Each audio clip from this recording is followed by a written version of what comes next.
Oh, Anatol. Hi. Can you see me? No. Not quite yet. Now we can. Very good. Good. Hello. Hi. Hello. Hi. So I'm going to hit start webinar, I think, Anatol, and I guess where everyone's audio and visual is fine, and then I'll let you fire away with questions. All right? Okay. Hang on a second. The cat has wandered in here. I've got to get rid of it. I'm sorry, I was delayed not by a cat, but by a daughter. I'm responsible for at the moment, hence a certain delay. Okay. I was going to make a few brief initial comments, and then go to Marlene to follow. You have a few things to say as well, and then the others, and then we go into a general discussion, right? This is the You're the boss, Anatol. Yeah. Okay. Well, just very briefly, I sent at the last moment a few thoughts of my own about basically a comparison which can now be made to cultivate a degree of empathy between the West, the USA in particular, and Russia, because I think, as we all know, not just since the fall of the USSR, but throughout, I mean, it's been a central theme of modern history in the West's relations with Russia, the tendency of the West to insist, even among well-meaning Westerners, that the West has everything to teach Russia and nothing to learn from Russia. And of course, this has bred historically in Russians, a response either of obsequious agreement and unconditional agreement, or of course passionate rejection and declarations of Russian superiority, or of course very often the first followed by the second. In any case, it's been a very unhealthy and unhelpful approach. And it struck me that today this is particularly hubristic when it comes to questions of national identity and core national values, because of course this has been a central theme of modern Russian history. The definition of national values, the search for them, the question of what is Russia's national identity, the role of the Orthodox Church, the question of multi-ethnicity versus Russian ethnic nationalism.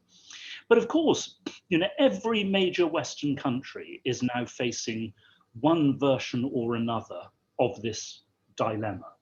And the US, of course, in particular. And one aspect of this that the USA itself is now confronting, but which Russia has had to confront since the fall of the Soviet Union, or in some respects, of course, since Khrushchev's thaw in the late 1950s, is the question of historical memory and historical symbolism. And of course, in the case of Russia, the question is how to remember with, of course, enormous pride, the achievements and the sufferings of the Soviet peoples in the defeat of Nazi Germany, without at the same time celebrating Stalinism or defending Stalinism and the imposition of Stalinism in Eastern Europe, and how to develop a national symbolism which somehow embraces both these positions. And more widely, how to recognize the darker sides of Russian imperial as well as Soviet history without, as the extreme Russian liberals would do, trashing the entire Russian state tradition and risking the integrity of the Russian state. Now, of course, this is precisely, well, not precisely because it's in a particularly American form, the dilemma that is facing the United States. How to acknowledge, recognize, and think about dealing with, in practical terms, the terrible evil of slavery and its consequences, and of course the treatment of the Native Americans, without in the process, as not merely extreme American liberals, but God help us, even the New York Times, it seems, would do, junking the core American national tradition and risking the dissolution of the ideological and cultural glue that holds the multi-ethnic United States together. And of course, it must also be recognized that for different historical reasons, both the United States and Russia, in their different ways, are and will remain now multi-ethnic and multicultural states. Now, these factors can be shaped in various ways in the interest of national unity. They can be constrained in various ways, but they cannot be abolished. They never could be abolished in Russia. They cannot be abolished in America today without a terrible degree of what one could only call totalitarian repression, which we must obviously avoid at all costs. But the question then becomes, how do we shape a multicultural society with different traditions in a way that at the same time maintains and strengthens national unity and the legitimacy of the common state? It seems to me that there are two key ways. I mean, there are different ones, but two key ways in particular. Both of them with, of course, serious implications for education systems and approaches to education. The first is, of course, simply loyalty to the state, which in Russia, it seems to me, has always been in modern history, but now again, strongly influenced by a very well-based historical fear of chaos, of chaos, of internal civil war and civil violence. This is something which, of course, has deep roots in Russian history, but is certainly vividly in the mind of anyone who went through, at least as an ordinary Russian citizen, the experiences of the 1990s. And of course, the Putin administration derives its legitimacy to this day, to a great extent, from having brought that time of troubles to an end. But of course, this is now a fear that sensible Americans, this is no longer simply the stuff of paranoid science fiction, are beginning to worry about in the case of America as well. You have serious former war correspondents, like myself, who no longer see, not tomorrow, but at some stage in future, another American civil war as an impossibility. Last month, America dodged, but not by that much. I mean, what could have been a truly dangerous constitutional crisis with profoundly dangerous implications for not just American democracy, but the integrity of the American state. And those Americans who don't fear that, well, we have to hope that they don't learn it the Russian way, to fear this.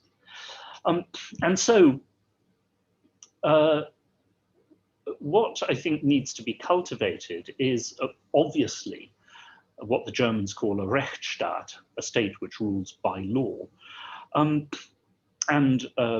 a state which is strong enough to enforce that law, a state which derives its strength principally from legitimacy in the population, but that is related in turn to the population's recognition of the need for a strong state and awareness of the disastrous consequences if the state weakens too far. I think that's something America can learn from the Russian experience. And of course, Russian liberals have always needed to learn, or at least the more extreme ones.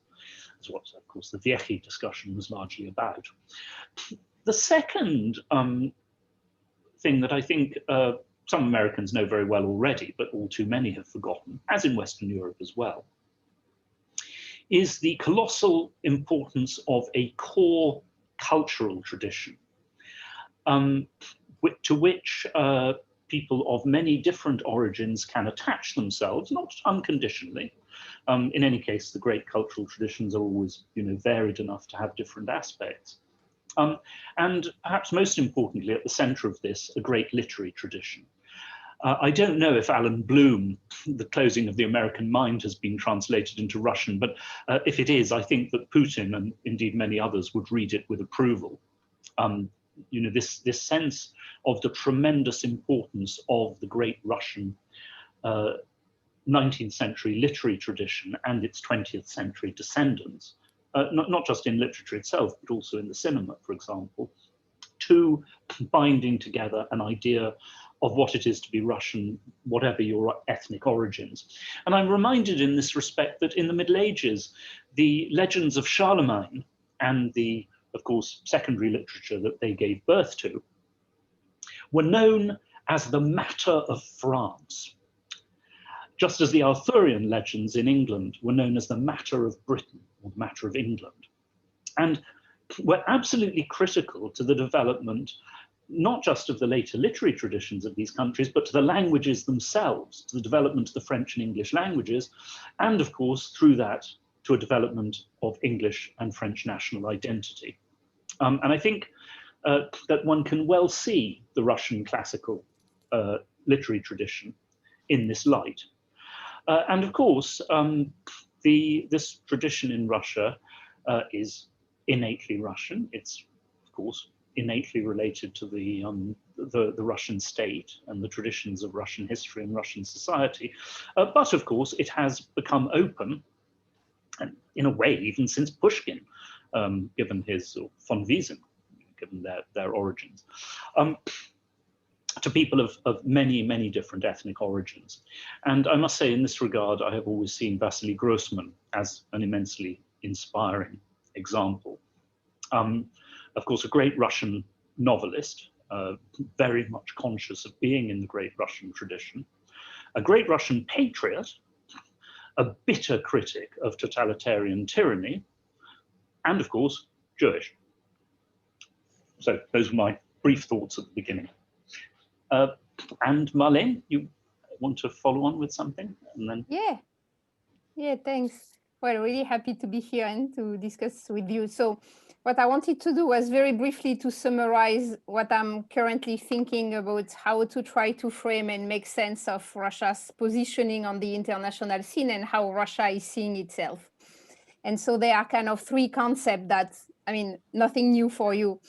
I think are really helpful for us to read Russia. The first one is the notion of postmodernism. The second one is post-liberalism, and the third one is the notion of rebellion. So postmodernism, I found that interesting as a new wave of criticizing the postmodern relativist paradigm, criticizing cosmopolitanism, the belief in the abolition of boundaries and the death of nation, and on the contrary, kind of going back, or maybe not back, but renewing a vision that would be a kind of neo-realist view of the world, neo-realist view of human interaction as anchored into space and time. And also what I think is very important is at saying nationalism and the nation state are the only tool for securing agency in the world. And I think this notion on how to secure agency for Russia is really important. And it also works for the nation state as the only place for citizens to have their agency as citizen in the framework of the nation state. Then post-liberalism, I really enjoy reading the latest piece by Patrick Denin on the Russkaya Idea website. So post-liberalism as the conservatism of the working class, sandwiched between, on one side, cosmopolitan elites, and on the other, this kind of globalized South, right? And so I'm thinking that is really useful when you transfer that on Russia and you try to read Russia through these two lenses. The postmodernism lenses, I think, is really showing us how Russia is in fact trying to rehabilitate classic modernity against postmodernism. And so all the kind of what I think is a mistaken reading of Russia as a kind of reactionary power is missing the point of defining what is classic modernity against postmodernism. And that's all the Russian narrative about being the real Europe against a Europe that would have become so postmodern that it has lost its connection with the modernity it invented for itself. It's also rehabilitating a kind of old-fashioned liberalism against today identity politics that is still called liberalism in the West, but that you can read as a non-liberalism, depending on the definition you want to give to liberalism, and then rehabilitating the nation state against globalization of multilateralism. And so what I think it's something that is really important is this notion that I try to develop in some paper about this ideology of sovereignty, so sovereignisms, right, based really on a very kind of Gaullist definition of what is sovereignty. So a political sovereignty, regaining economic sovereignty, and regaining cultural sovereignty. So I think this postmodernism is a nice way to look at Russia as, in fact, defending a very classic modernity.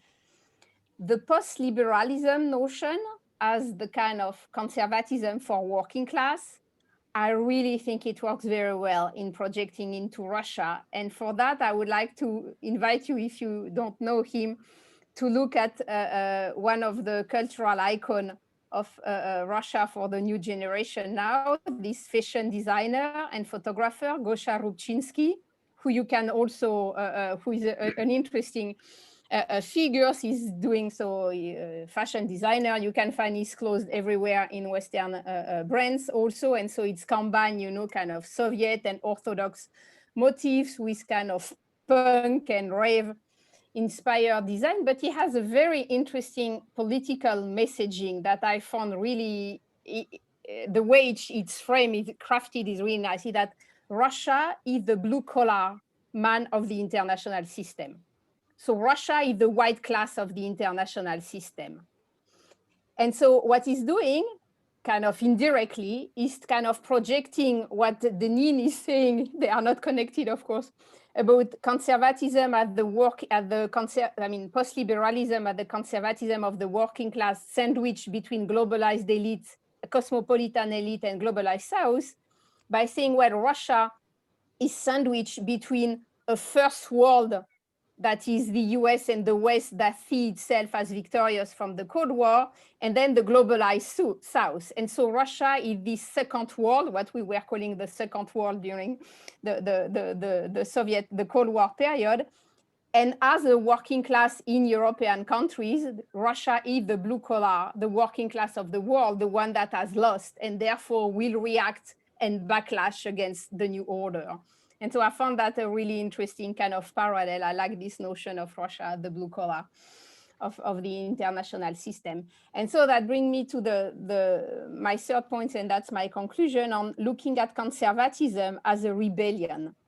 I think when you read everything that is written now on you know, Russia, not everything, not what Polo has written and so on, but the kind of very general media style narrative on Russia's conservatism, its connection with far right in Europe, that's really give, I mean, it's not that it's not true, of course, but that really give the wrong interpretation of what conservatism means for Russia. And I think for Russia, conservatism means rebellion, which if you read conservatism as a rebellion, you suddenly can reconnect what Russia has been doing in the 19th century, which is to export ideologies of rebellion to Europe. What? It exported populism, it exported leftist terrorism, it exported communism. And so now exporting conservatism is also the same way as kind of challenging what is the Europe or the West kind of mainstream narrative, maybe by other means, but because the West has changed also. So I think this reading of that, in fact, because liberalism currently dominates the world, then liberalism is in favor of the status quo, and therefore it's an ideology of immobilism. And so challenging liberalism is in fact an ideology of resistance, of protest, of resilience, of rebellion. And I think that's really a nice way to look at the way Russia is trying to frame this kind of rebellious aspect, and Boris and of course Remizov have been publishing really, I think, great text on this rebellious aspect, and that's really, I think, give us a nice reading of why Russia wants to reject the low status it is given on the international order, and also how this rebellious nature helps creating a new normalcy at home after the 90s. And I think, I mean, what some of you will be discussing after about what all that means for Russia and the experience of the 90s, I think it's kind of connect well this feeling of rebellion as a normalcy is something that I found really interesting, kind of reinterpreting liberalism. And so the more the US and the new Biden administration, whatever, will continue to project itself as postmodern, as defending liberalism as a statu quo in the world order, and as seeing American culture as the kind of norm, the norm that everybody should be accepting, the more Russia will continue to position itself as the rebellion to that.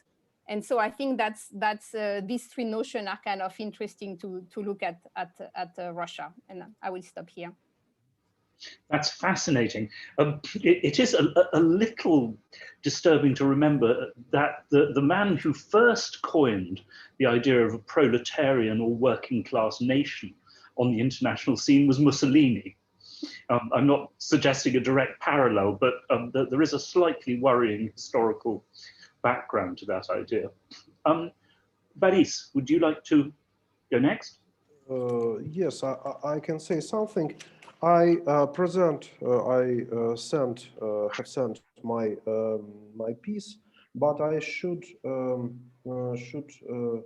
add some things because I wrote this piece before American election, and it was just a part of our report that we would like to make some projections about American elections. And we were right in two things. The first, we projected that Democrats and its candidate, Joseph Biden, would win, and it was the fact. And we projected that it would be continuation of just a Cold War confrontation between the United States and China. And that's why Russia we would be in a position of choice between China and US and the West.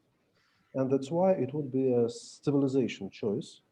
And I would like to picture, to describe what it would, so what would the civilization choice, how we need how do we need to understand this concept?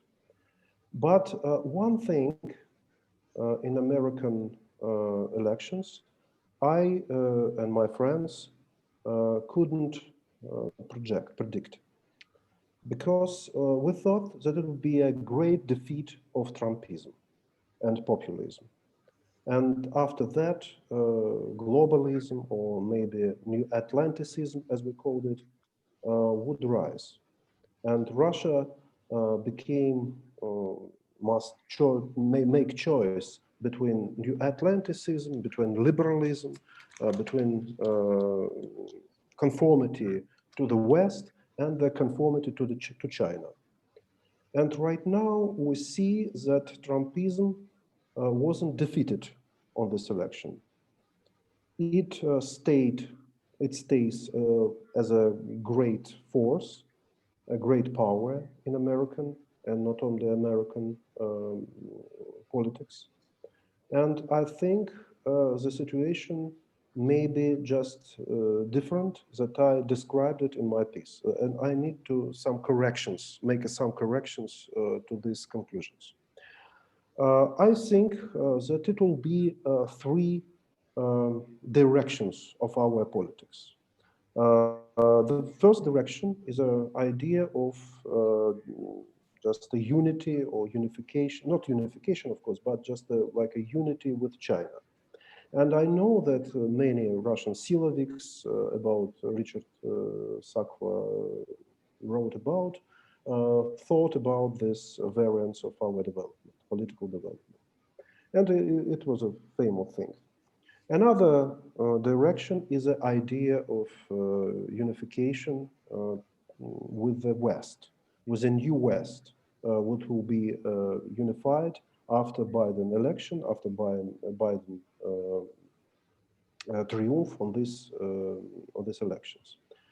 But I think right now there is a third possible directions about which nobody said. Nobody even assumed in the West.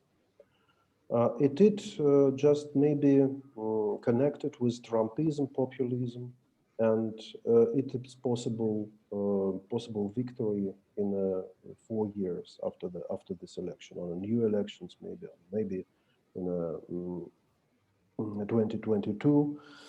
And I think that will be another American bloc, another American just organism, another American bloc, which will be consist not only the democratic states, but it will consist of Israel, Saudi Arabia, maybe Great Britain, and I think maybe Russia. I think it will be possible to imagine such a great bloc in which conservatism and populism will be just ideology of destroying great blocs, just like as well West and Atlantic NATO, and something like that. And I think it's a possible direction of Russian politics. And I suppose that many Russian conservatives right now are thinking about this possibility. And for me, it was a big difference between don't like to make such a choice, because I think it will be very negative effect on Russia. Because for Russia, it will be just idea of differentiation between elites and the people, like Saudi Arabia, for example. The power of oligarchs and not the maybe conservative democratic choice that I just argue for. And I think it's a possible, and right now I think in Russian propaganda is favors such a direction like a possible variant of our development.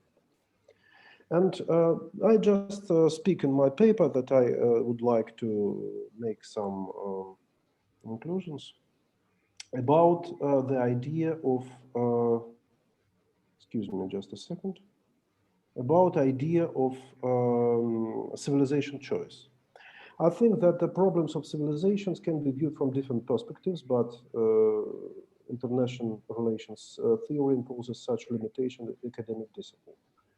As a term used to understand what is happening in the foreign policy of various states, civilization has a conceptual content that is broader than the concept of bloc, state system, and international alliance. And in this paper, I would like to stress that civilization choice differs not only from idea of cultural influence, but also of a political subordination. Is just a third idea of inclusion of some state into any multinational corps or multinational body. And that's why I think that right now the West, even yesterday, I read about a very important American book, which was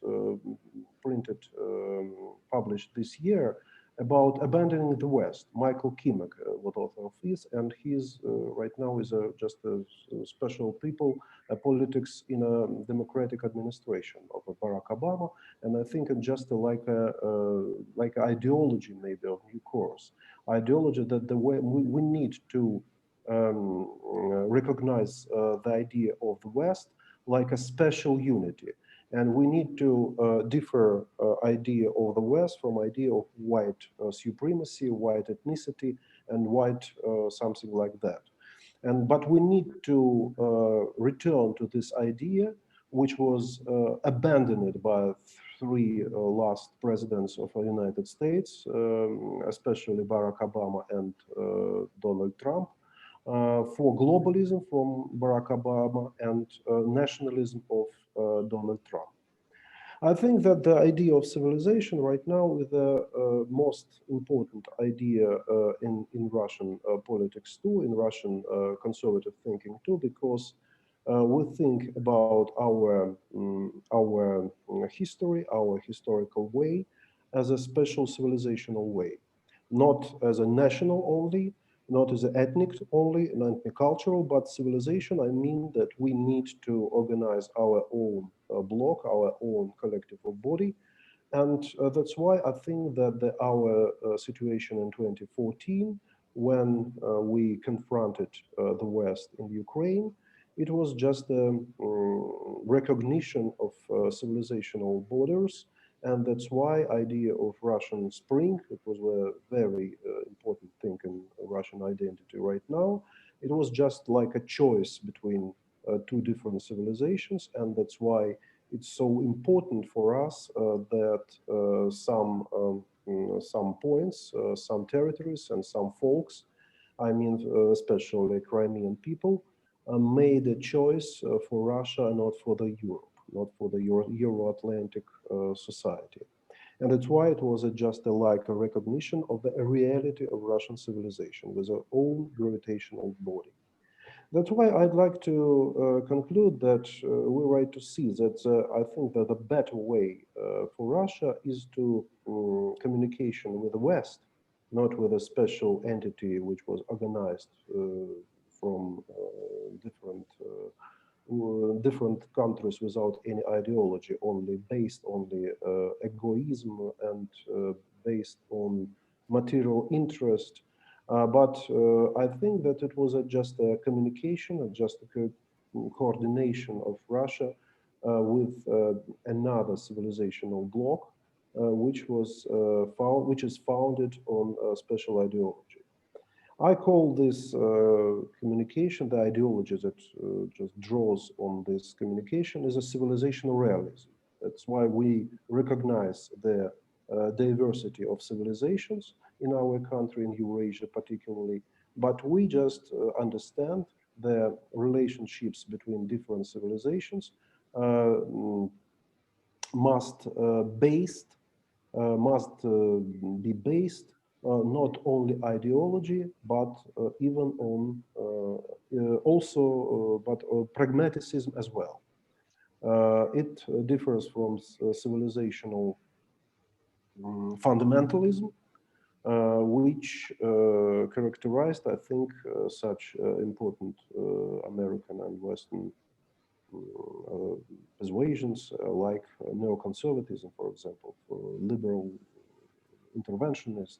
The idea that the only one civilization has its own truths.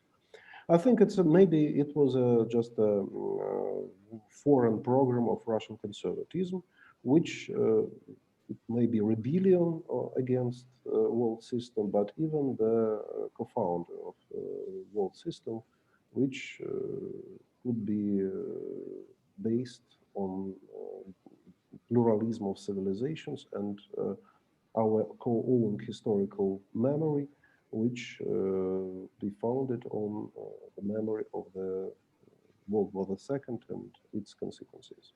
Thank you. Thank you so much.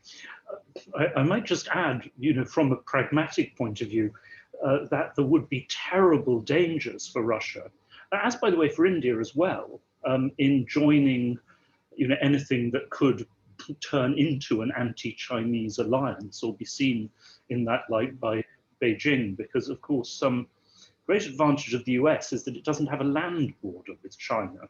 Any country that has a land border with China is going to have to think very seriously about lining up against China in international affairs. Absolutely agree with you. Absolutely agree with you. Yet it's important thing that for us to confront China directly is a great danger, and that's, I think, it's impossible to imagine any serious confrontation, as you speak about. Thank you so much. James, do you want to say something? Hi. Yeah, sure. I think, I guess I'll focus my comments on what the election means for U.S.-Russian relations, being that I'm based down in Washington and tend to follow this stuff more closely than probably even I would like. I would say that the Biden team so far is made up of utterly conventional liberal interventionists, the designees for National Security Advisor Jake Sullivan, Secretary of State Anthony Blinken, and the Director of National Intelligence Avril Haines are well-known and longtime members of the Washington establishment. So I think that this tells us that we're likely in store for a return to the pre-Trump status quo. The rhetoric is that they are likely to employ will probably emphasize the importance of our allies and of multilateralism and of American global leadership. And I think we may even see a move toward and maybe an institutionalization of a kind of League of Democracies in order to fend off the alleged advances of the much feared global authoritarians such as Putin, Modi, Xi, Orban, and Kaczynski. It's alleged that these global authoritarians have over the past 4 years made quite a large advance due to the connivance of Donald Trump. But I think the foreign policy is going to be defined by a kind of standard issue liberal hawkishness. I would expect an escalation against Syria, a cooling off of hostilities with Iran, but a hard line towards Russia and a confused, contradictory policy toward China, wherein we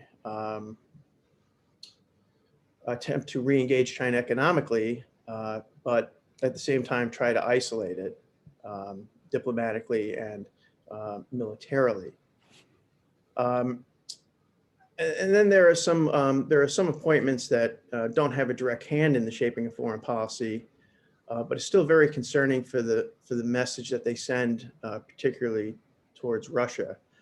There's the appointment of Jen Psaki as White House press secretary, who has had a long history of making somewhat misleading comments with regard to the Russian and Ukrainian civil war when she was the State Department spokesman back in 2014-15.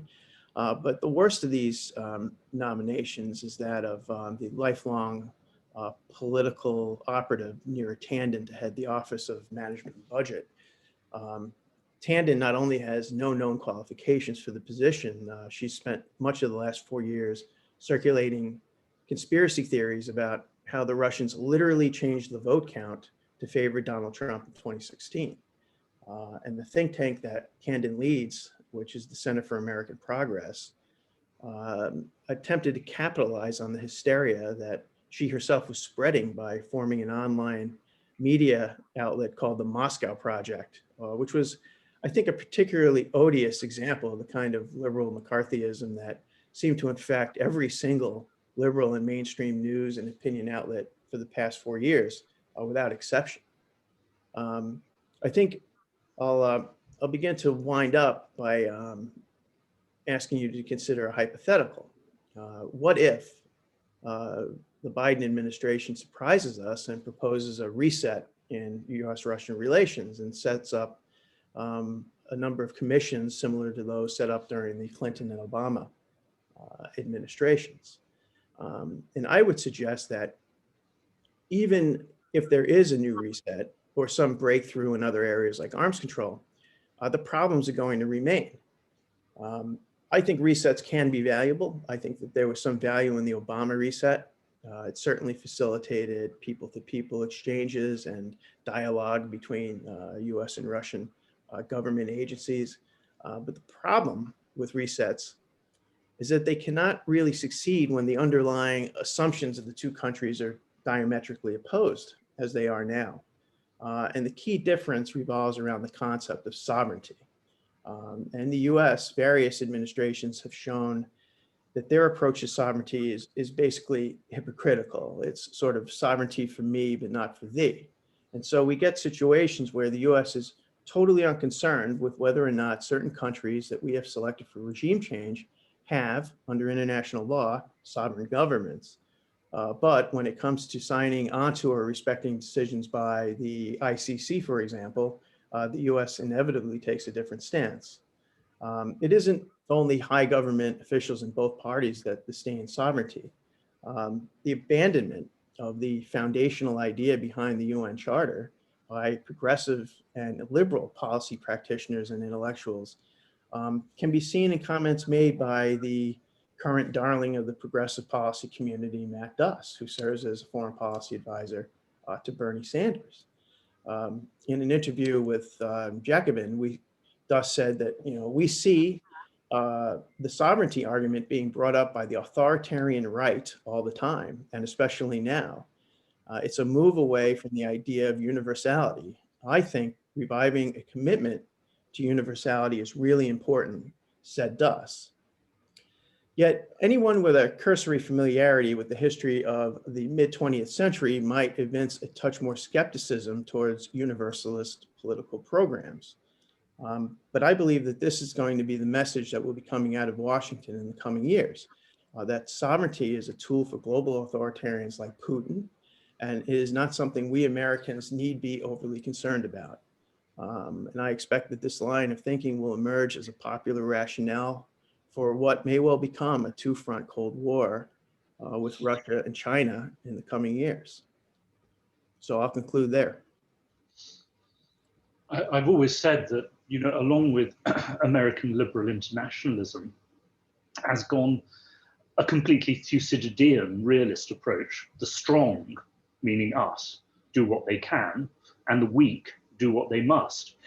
However, of course, the point now is that, if only for reasons of domestic lack of will, America is not in fact nearly as strong as the American establishment believed that it was 15 years ago, or it seems that some of the Biden administration still believe that it is.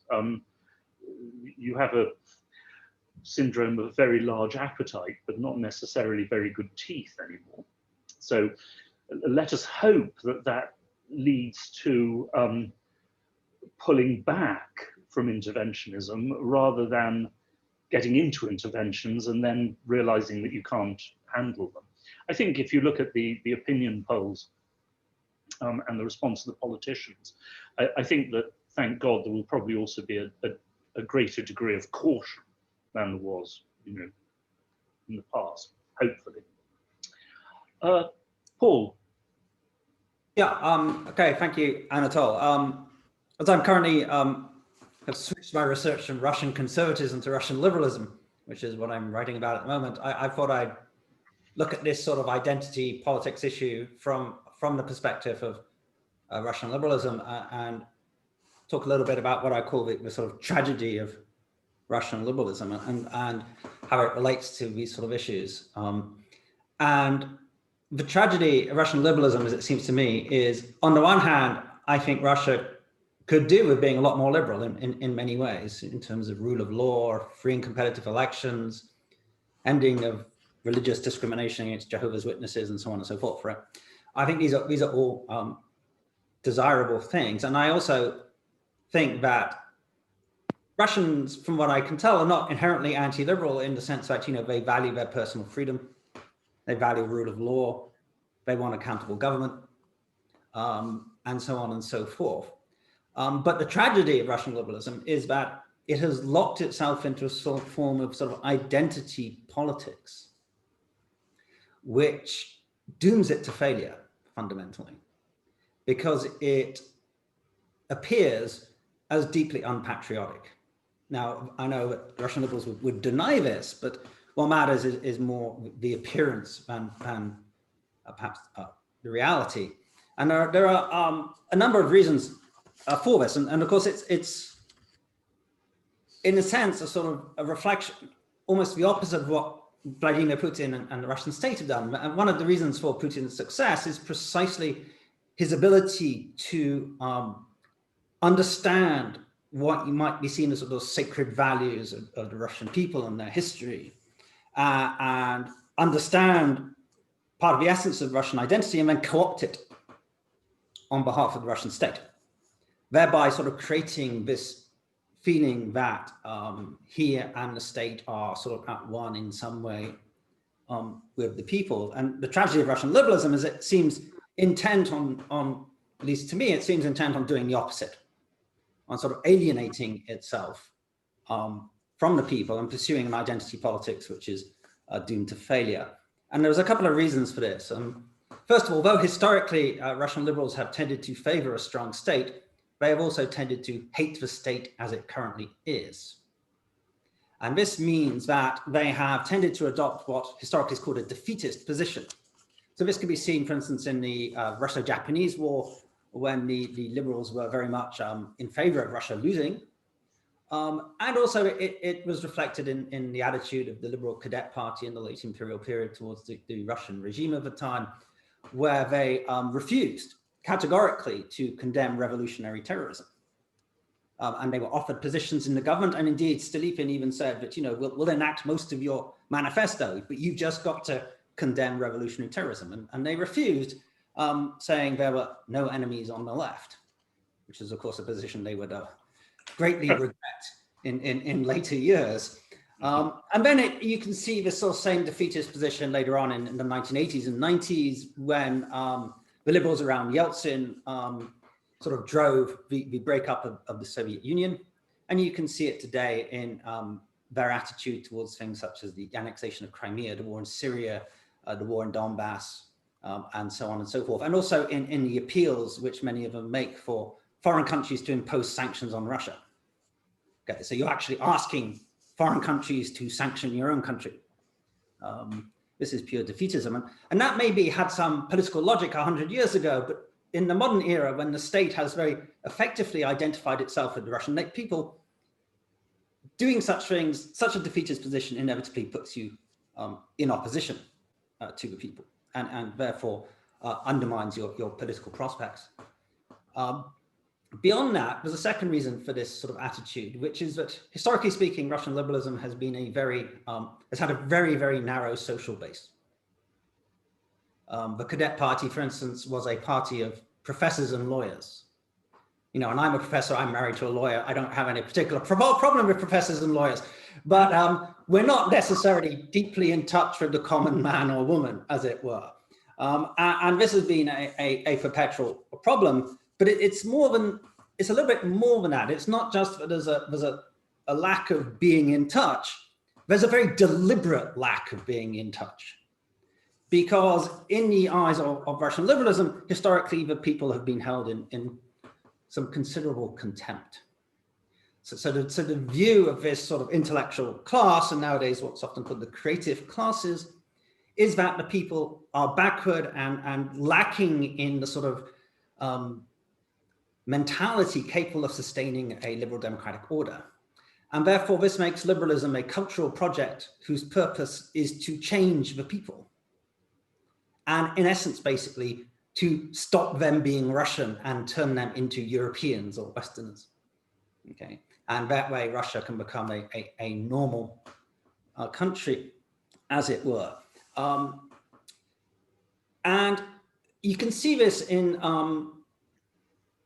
the way they sort of look at history, many of them. So there's this understanding, and I think in many ways, some of these modern day Russian liberals have correctly understood the problem, which is that the Russian state has successfully co-opted large parts of Russian history on its behalf. And because they hate the Russian state, and the Russian state's legitimacy rests upon this understanding of history, they therefore feel a need to challenge the history, and to change the history in their favor. And they also regard part of Russia's problem as being the maintenance, particularly the Soviet mentality of the Homo Sovieticus, or disparagingly, the Sovok. So therefore, what you have to do is, eliminate the Sovok.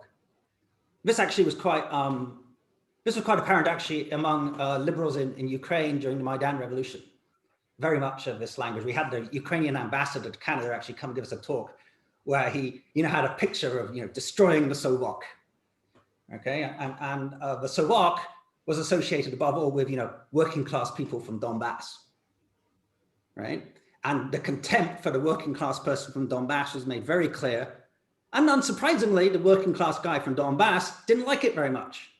And this is, why you have a civil war. But a similar sort of concept drives, I think, many modern day Russian liberals, who therefore see what we've got to do, the real problem, going back to what Anatol was saying about finding how you can have good bits of Soviet past, but rejecting the bad bits. They just feel the solution is to reject the whole Soviet past.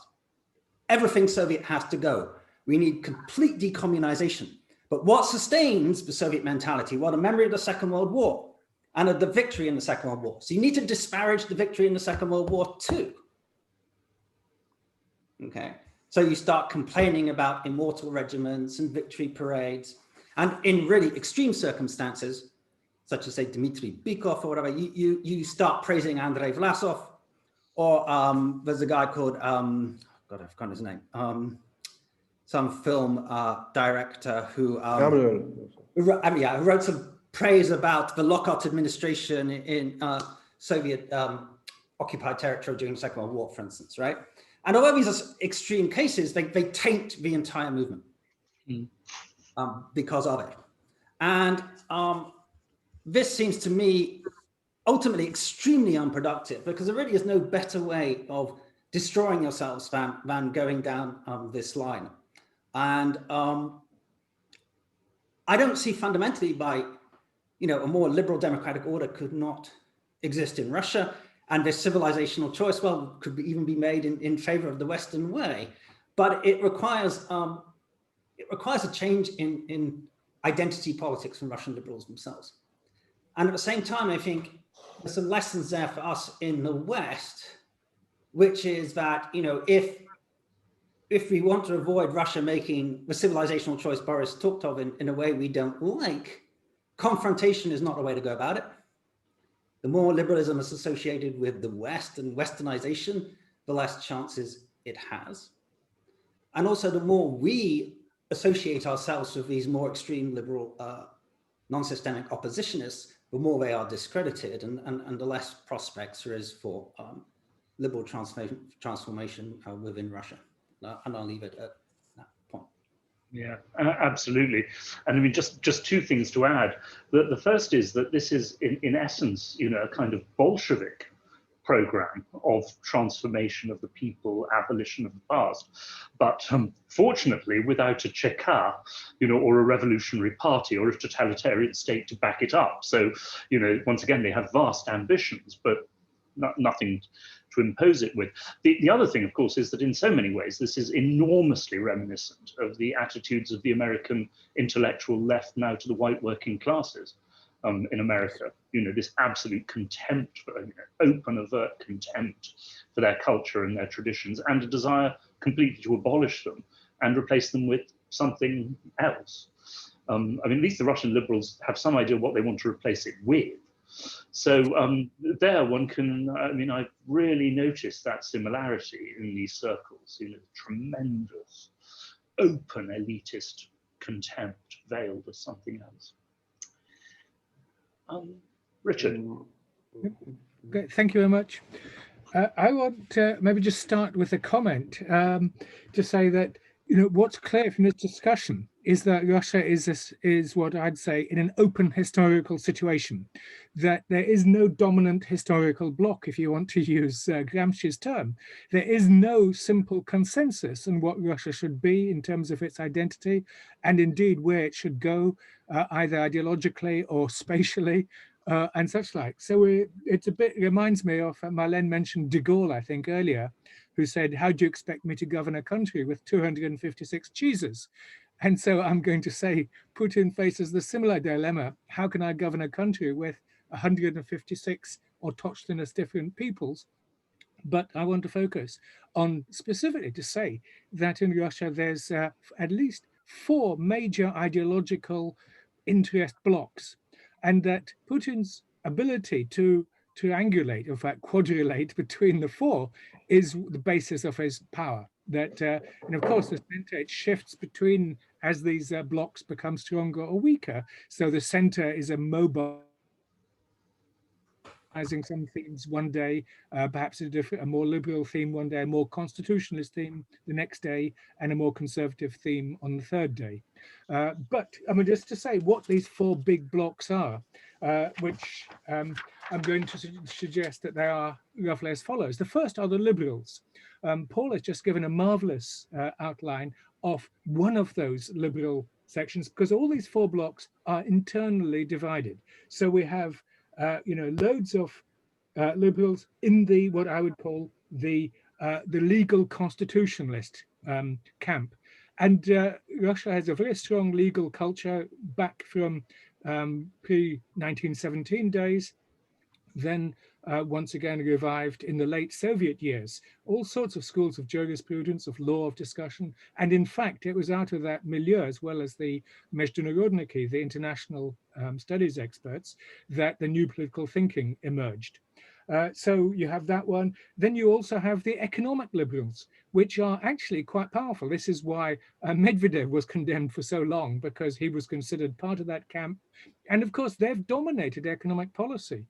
In Russia today, macroeconomic policy is orthodox to the point of dogmatism under Putin, fighting inflation to maintain budget surpluses, dual budget, that's trade surpluses and budget surpluses, etc.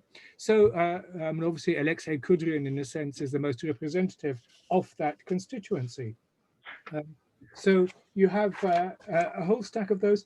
And then you have statist liberals, and I would then put Khodorkovsky, when he was the oligarch in Russia, in that category. And if you remember, Khodorkovsky himself said about the tragedy of Russian liberalism back in his famous article in 2003, is the fact is that Russian liberals hate their own state. And then he made the famous statement that it was Putin who was the biggest liberal in Russia, which is, I think, rather reminiscent of what the Tsar at one point said before 1917.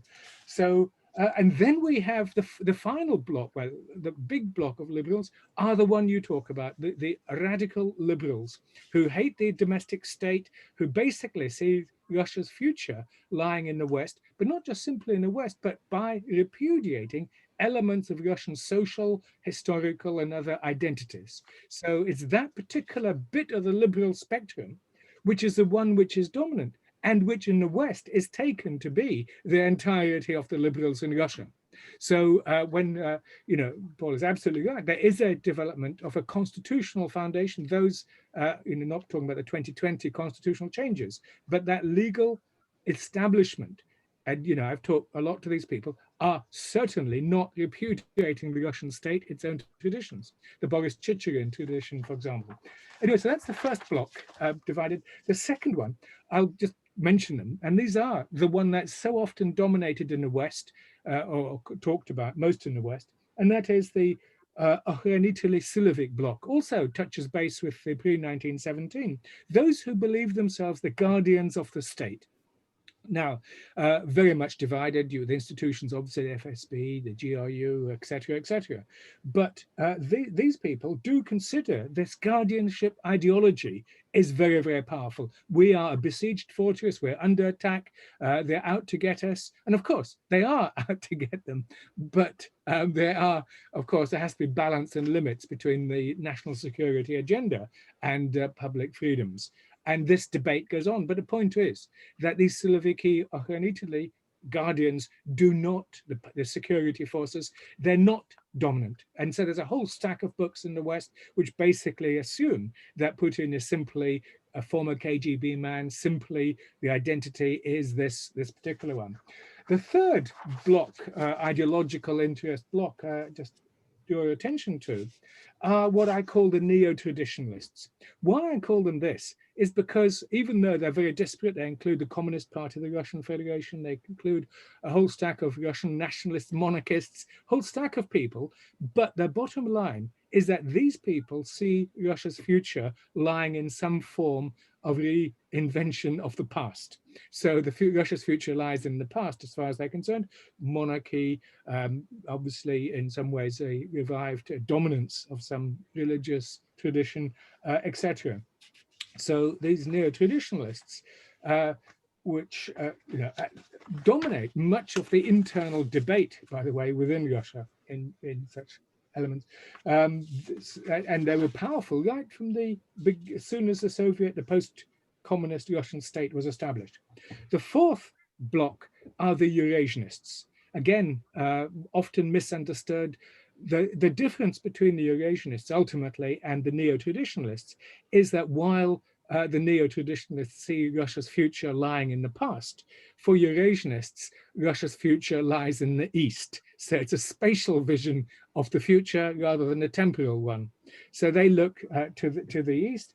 And of course, the famous Eurasianists of the 1920s, Exit to the East, the famous book. And of course, even earlier than that, Danielewski and others, who basically say there's a fundamental incompatibility between Russian culture and the Romano-Germanic one, as they call it. And that's different from the neo-traditionalists, because many of the neo-traditionalists actually, are deeply embedded in Russian in Western cultural norms, Western civilization, etc. Whereas these guys really do. But there's many different sorts even of these Eurasianists. I won't go through the whole lot, but simply say, obviously the most extreme are the geopolitical school, Alexander Dugin, who overlaps in many ways with some of the neo-traditionalists.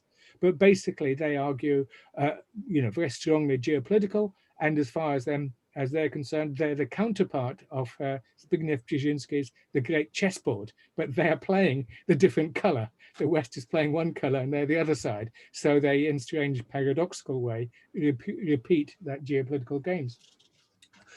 Amongst these many Eurasianists, there is a line which has been, I think, underestimated in a lot of our discussions, a pragmatic Eurasianist line. For those, Putin initially was saying, Eurasian Economic Union is not, contrary to Hillary Clinton, a way of re-establishing the Russian Soviet Empire. It's a way simply of giving form to that vast Eurasian space.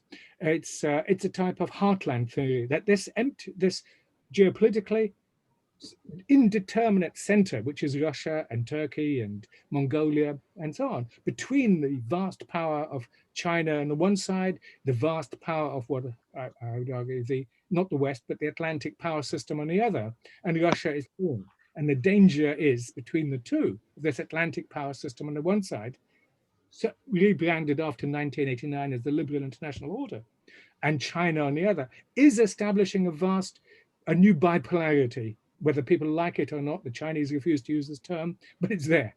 And it's establishing a magnetic field. And so pragmatic Eurasianism wants to assert and maintain the autonomy and subjectivity, agency, if you like, of Russia and those states in between. And, Eurasian Economic Union is one expression of that.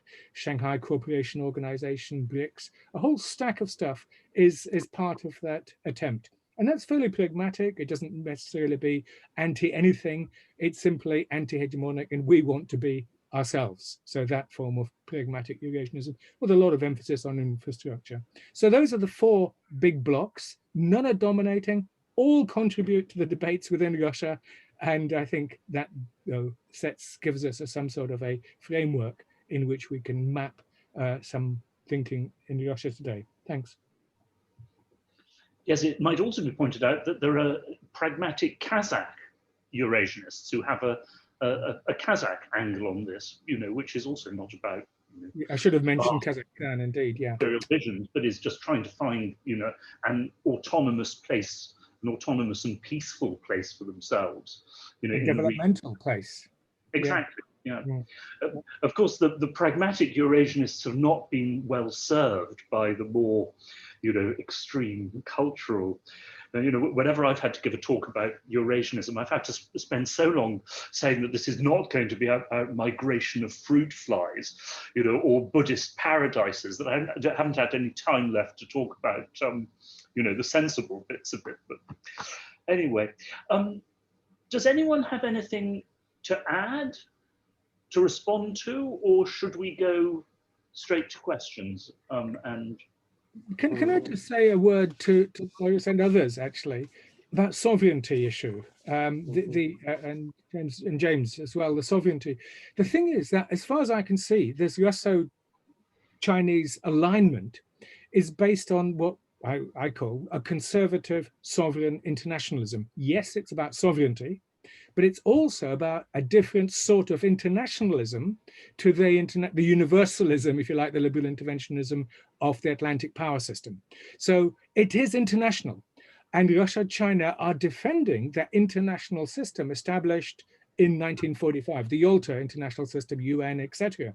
So it is sovereignty, but it isn't old-fashioned Westphalian sovereigntism. It's internationalism, but it's old-fashioned internationalism, conservative internationalism, where you respect internal affairs of other states and so on. So that's the other side of this sovereignty debate, which I think is often forgotten. Sovereign internationalism or conservative internationalism is, I think, what a lot of these national populists and so on are aiming for. This, by the way, sorry, just following on the interventionism business, leads to an attitude to interventionism, which is often missed in the West, which is that I've never found the Russians or Chinese to oppose intervention in a state which has already collapsed. You know, when, as in parts of Africa, the state has already disintegrated, because trying to put back together a state that has fallen to pieces is entirely, and they won't want to do it themselves, but is entirely in keeping with their thinking about the state. What, of course, they object to, the Indians also violently object to, is going in to break up or destroy, you know, a state that is still functioning. I think that's an important nuance in the attitude to interventionism. Boris, sorry, I broke in. Boris, you wanted to add something? Yes, I would like to add something. Yes, I think it's the idea of a conservative international is a good idea. And I think that we, right now in Russia, we just have this way of thinking. But I think in the later, we just will have something, a difference between two types of sovereignty. The first sovereignty of nationhood, of nations, of the nation states, and sovereignty of civilizational blocks. And I think the big difference, and right now we see that Russia, of course, argues for sovereignty of herself, but big problem with the sovereignty of other countries like Belarus, for example, and Armenia, and something like that. I think the same thing is for the West. The big difference between sovereignty of different nations and the sovereignty of the West as a whole. And the second thing I would like to add about what Paul said about liberals and liberal minorities. I think it's not a special cultural identity of liberals in Russia, but it is a special political strategy to be in minority.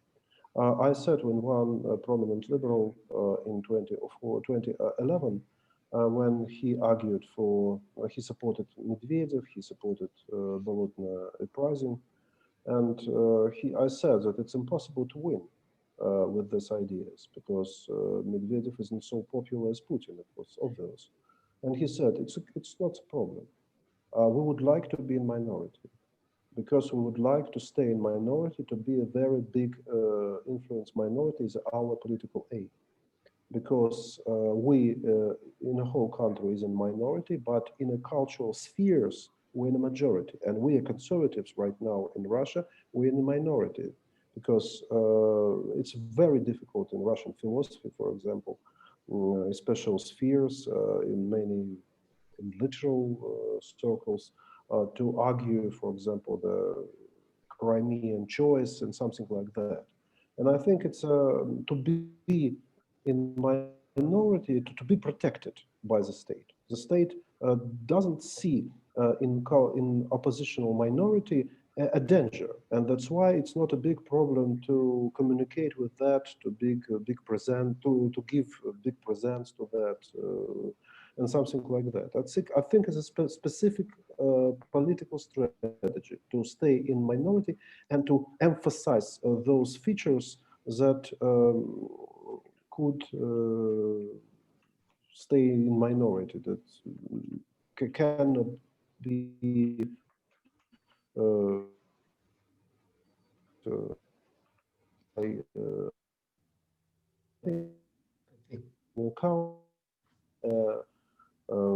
fault, but specific way strategy. If I could just come back for a few seconds, I mean, Boris, you know these people better than me, so I'll take your word for that. But I just to say to Richard, I should have been more specific, perhaps, in saying that, I was referring very much to the sort of non-systemic liberals, as they're called, not to what in Tsarist or late Soviet times would have been called the enlightened bureaucracy. And of course, reform in Russia historically has come from the enlightened bureaucracy, Yes. not from dissidents of any sort. And I think that simply leads in going into what Richard was saying about these different groups. If the West is interested in reform in Russia, then the interest should be in strengthening the enlightened bureaucracy, Not dissidents. not dissidents. But I don't think that's something we understand. Anatol, before there are a few questions that we could get to if there's time. We had originally suggested that we would go to 1:15, but we could push it, if everyone's okay with that, we could push it forward maybe a few minutes, because we're open. We could go to 1:30 easily. But I'd also like to just say just a couple of things before people start to check out, that the Simone Weil Center, which has hosted this conversation, very much looks forward to doing additional such seminars. This was our first one across 8 time zones, and it's a miracle that it's worked so well. I'm really happy with it. We're hoping in 2 weeks, and also on a Wednesday, to have a continuation of this conversation, which will be a little bit more Simone Weil-esque, in that I hope that we will bring in other experts who will look at this, a similar question, but framed in a somewhat more philosophical and theological vein. But I do think that it's worth maybe pointing out, having listened to Richard's talk about the Akhranikim, or the Akhranitili, the guardians. I think you could say maybe in English, this is a recurring theme that in the analysis of today's Russia, that there's this sort of the state that wants to protect, the people want to protect, but what is it that they're protecting?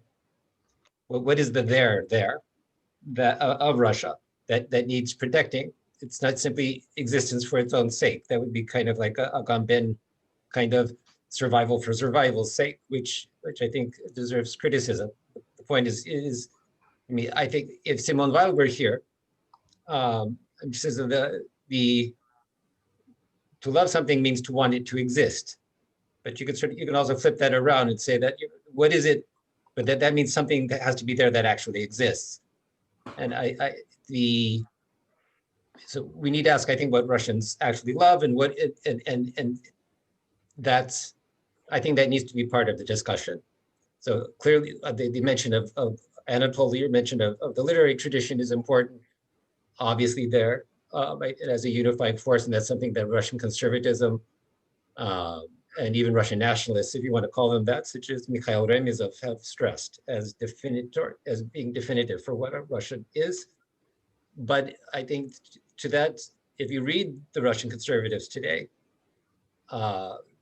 particularly the trend that I see in the Ruskaya idea lately, it's not an aestheticism of literary taste. It's also a literature that's connected with the spiritual tradition.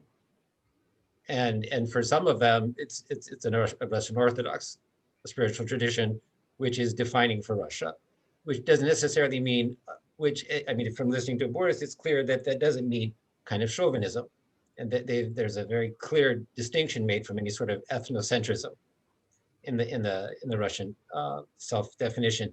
One just last thought, that I think that because the way the New York Times, well, I shouldn't point them out, the way the Western press sometimes misquotes people, I think it's important to emphasize what people did and didn't say. So I think it's important when Boris pointed out that there are some on the right in Russia who would like to see some sort of bloc that would include Russia and the United States and Saudi Arabia and maybe England. That's not what he himself was endorsing. He's quite against that idea. Yes. Thinks it would be suicidal. And I think I just wanted to emphasize that one point. But then let's go back to a question. Anatol, you decide what we should do next. Yes, well, there are a couple of questions on chat, one from Andrei Schmelzer. Basically, by how much would Russian power have to increase for Russia essentially to be as powerful or more powerful than the US? And how would the average Biden advisor answer this question? I might just say in response to that, that all real geopolitical power, indeed military power, is local and relative. It's the power that you are willing and able to bring to bear on a given issue or in a given place, relative to what a rival power is able and willing to bring to bear. And from that point of view, we've already seen that in certain parts of the world, Russia is as powerful or more powerful than the United States, in Syria, for example, in parts of Ukraine, simply because Russia will take risks and deploy power, and America won't. Of course, on the world stage as a whole, for Russia to achieve that kind of superior power under its own steam is a hopeless dream. But of course, once again, if everything is relative, it's not so much at the moment a question of Russia rising, it's the fear of America domestically declining and falling to pieces. Because in the end, of course, every country's power depends on its domestic strength and stability and solidarity. I don't know if anyone would like to also add to that answer. Well, then we have a second question. In view of the dismantling of the INF Treaty, arming the Ukraine and bombing Wagner in Syria and ripping up the Iran deal under Trump, to what extent do you all think that relations between Moscow and Washington will actually worsen further with the advent of the Biden administration? James, do you have a view on that? Yeah, I think that maybe, it's been a great, I think, intentional misunderstanding among liberals here that Trump has gone easy on Putin simply because of his rhetoric. If you look at the discrete policies, the Trump administration has been much more hard line against Russia than the Obama administration. I think that the only bright spot I see with regard to the Biden administration is maybe a return to normalcy over arms control. And I would expect and hope that we renew New START by the February 5th deadline, and that Biden puts a lot of effort into getting us back into INF and open skies, and puts a lot of emphasis on that. I think that is probably the one area where we could see actual progress in U.S.-Russian relations. Other than that, I think that, just based on who he's appointed thus far and his own history with dealing with Russia, particularly people forget that I think it was 2011, he actually met with Putin in central Moscow, and it told him basically, you shouldn't run for a third term. So, that is sort of, I don't want to call it interference, but, that's, so I think Biden is probably not the president that is going to fix things, but he certainly can't wreck things any further. So, the question from Yaroslav, do you think that Russia constitutes a distinct civilization? And if yes, given that the word civilization is vaguely defined, what are the markers of Russian civilizational distinctiveness? And then a second question, how is Russian conservatism different from American conservatism? I'll try to answer this question, but it's not so easy. I wrote an article about that, and I said that I think that the specific character of Russian civilization is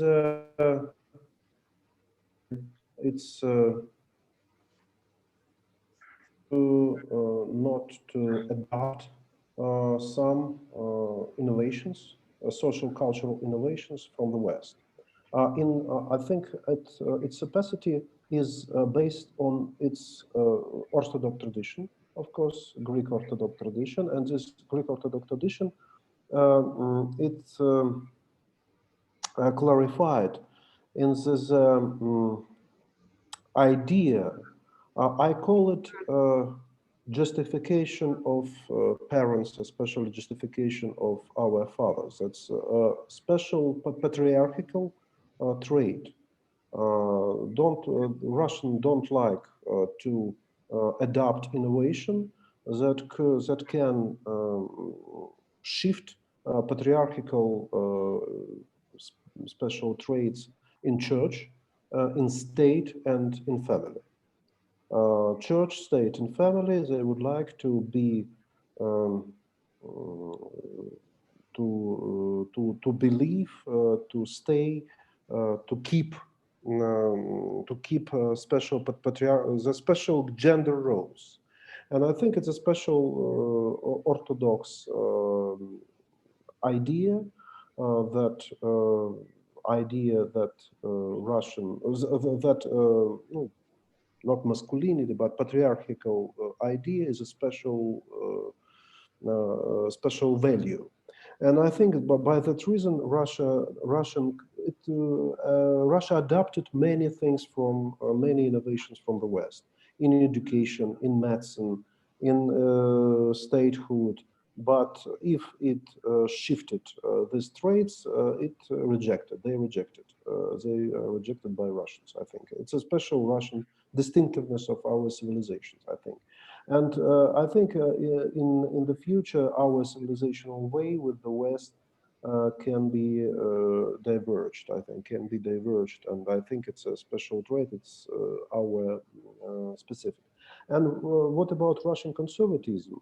Of course, Russian conservatism is more statist than Anglo-Saxon American conservatism. American conservatism is anti-statist by its origin, and Russian conservatives is more statist. It's just assertiveness of state, the idea of justification of state, the idea as necessity to reconcile the idea of state with the idea of personality, of this freedom.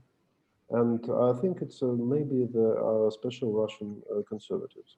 And right now, of course, this conservatism have a special civilizational features, special civilizational traits that I said before.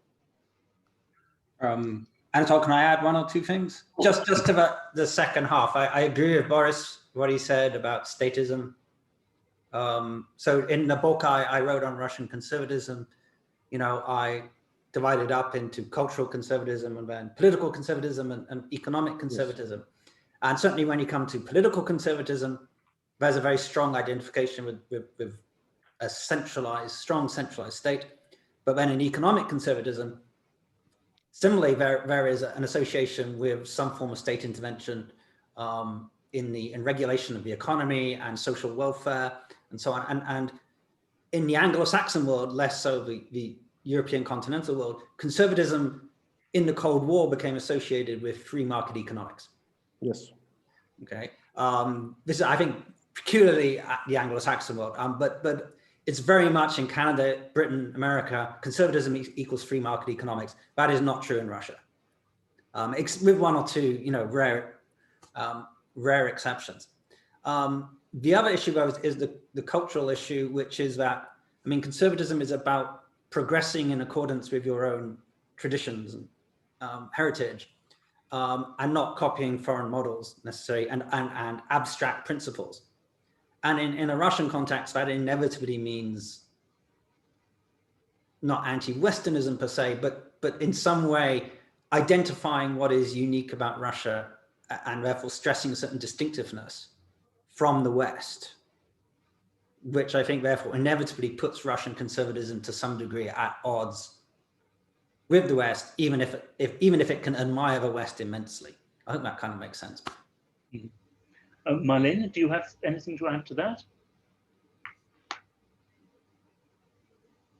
Oh, you're muted, I think. Sorry, no, I think Paul and Boris just summarized it very well. We have a question from Nikolai Petro. Given the variety of Russian views described by our panelists, do you see any possible points of intersection between some of these views and the views that are likely to be adopted by the Biden administration? Alice? Yes, I hope so. I hope so. The first of all, the idea of Iran deal. If Biden administration would like to return to Iran deal, I think it would be a very nice step, and I think it's some possibility to find a common point between our Russian conservative, not conservative, even liberals views and Biden administration. I think it's a possibility to stay on this and to idea to not to because just rejection of illiberal hegemony. The idea of illiberal hegemony, it's not a good idea, I think. Idea that the United States can punish some firms and some countries for communication and trade with another countries by its own will.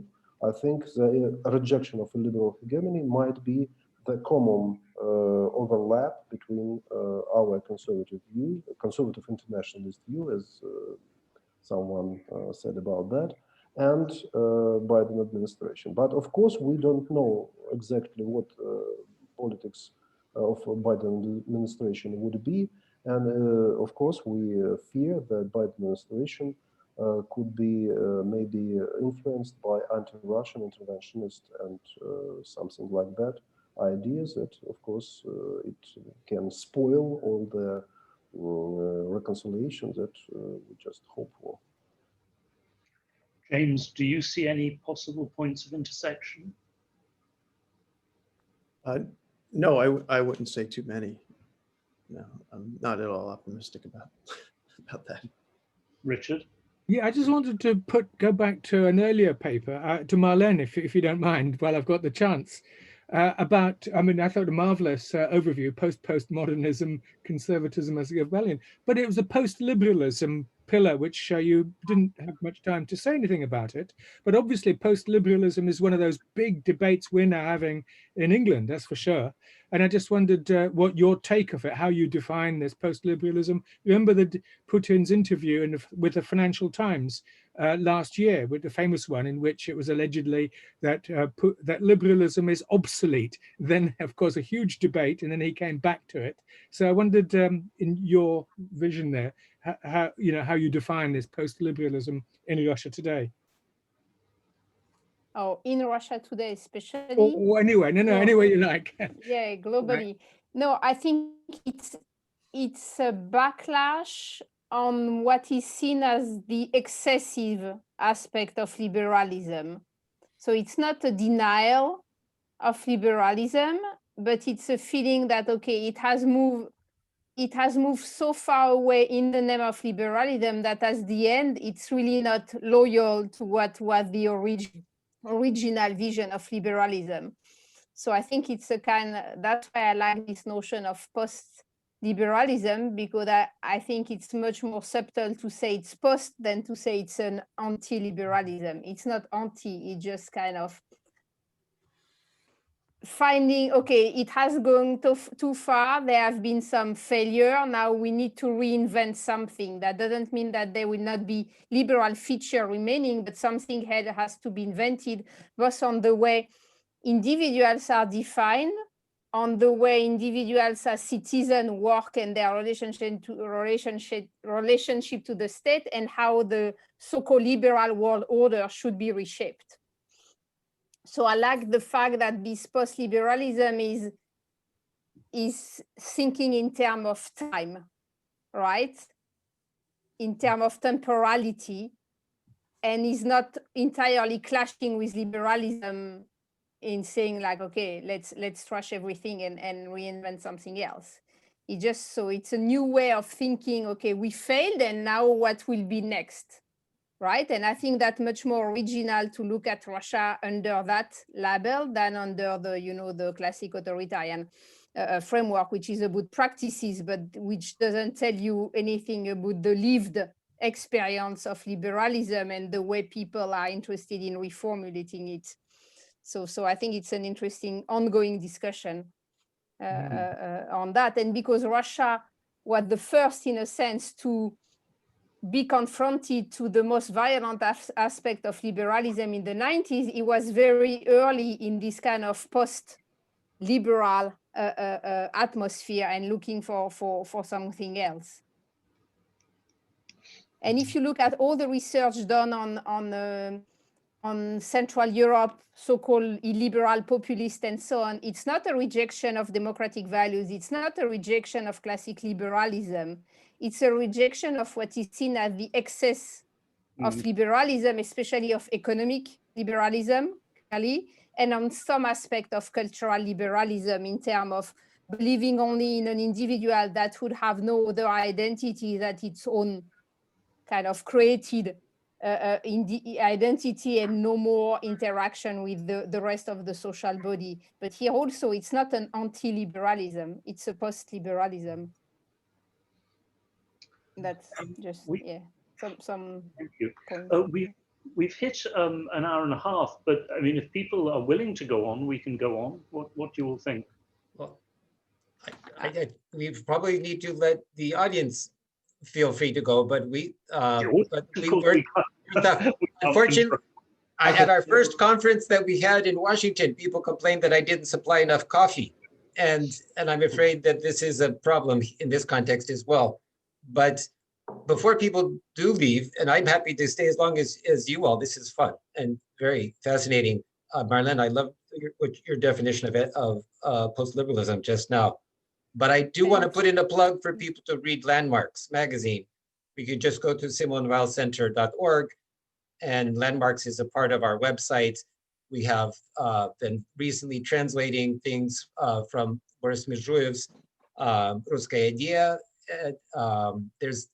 We're not really a magazine. We don't try to publish a lot. We try to publish a little, but good quality. So that's my little plug for that. But then Anatol, again, you're the boss. You guys define what you want to do next. I'm happy to continue if other people are. I can continue with it, yeah.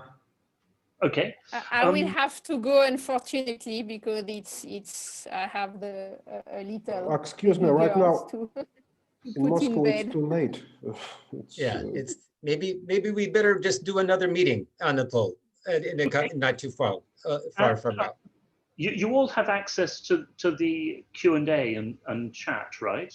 Yeah. You can all see that, so people can, if you're happy to, you could write responses to the remaining questions that we haven't had time to answer. Okay. Great. Well, thank you all very much. I found this a truly fascinating discussion. I must say, I learned an enormous amount, and it really sharpened some of my thinking. So thank you. I really look forward to doing this again. And thank you to all the people in the audience who turned up. I'm sorry that we haven't been able now to answer all your questions, but we will try to do so now via chat. So many thanks. Till soon, I hope, and good night. Good night. Thank you. Thank you everyone. so much. See you next week.